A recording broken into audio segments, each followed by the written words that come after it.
Subscribe कीजिए learn basics को और बेल आइकन को दबाइए कुछ नया सीखने के लिए। तो फ्रेंड्स एक बार फिर से आपका बहुत बहुत स्वागत है। मैं हूं विश्व। तो आज के इस वीडियो में हम लोग जानने वाले हैं कि गूगल स्प्रेडशीट को पीडीएफ में कैसे डाउनलोड करते हैं या सेव करते हैं। गूगल स्प्रेडशीट के ऊपर बेसिक से लेकर एडवांस तक के ट्यूटोरियल्स देखने के लिए नीचे डिस्क्रिप्शन में प्लेलिस्ट का लिंक दिया है, वहां से जाकर के आप वो वीडियोस देख सकते हैं। तो जैसा कि आप देख रहे हैं गूगल स्प्रेडशीट का पेज ओपन है। अब यहाँ पर देखिए हमने एक छोटा सा डेटा प्रिपेयर किया हुआ है। अब इस डेटा को हम पीडीएफ में सेव करेंगे। तो उसके लिए हमको चलना है लेफ्ट हैंड साइड में, देखिए फाइल ऑप्शन यहाँ हमको मिलता है। इस पर क्लिक कर दीजिए तो नीचे आपको बहुत सारे ऑप्शन मिलेंगे। हमको जाना है डाउनलोड पे। तो जब डाउनलोड पे कर्सर ले जाएंगे तो राइट साइड में आपको देखिए बहुत सारे ऑप्शन मिलेंगे। तीसरा ऑप्शन मिलता है पीडीएफ का। ठीक है, अभी वीडियो स्किप मत करिएगा क्योंकि पीडीएफ पे जब हम क्लिक करेंगे तो हमको बहुत सारे ऑप्शन देंगे, उसको भी समझना जरूरी है।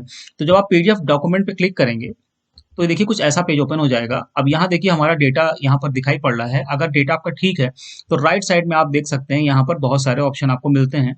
यहाँ पर अपने हिसाब से आप चेंजेस कर सकते हैं। अगर यहाँ पर सब कुछ ओके है तो ये देखिए आपको यहाँ ऊपर राइट साइड में एक्सपोर्ट का ऑप्शन मिलता है। एक्सपोर्ट पे क्लिक कर दीजिए।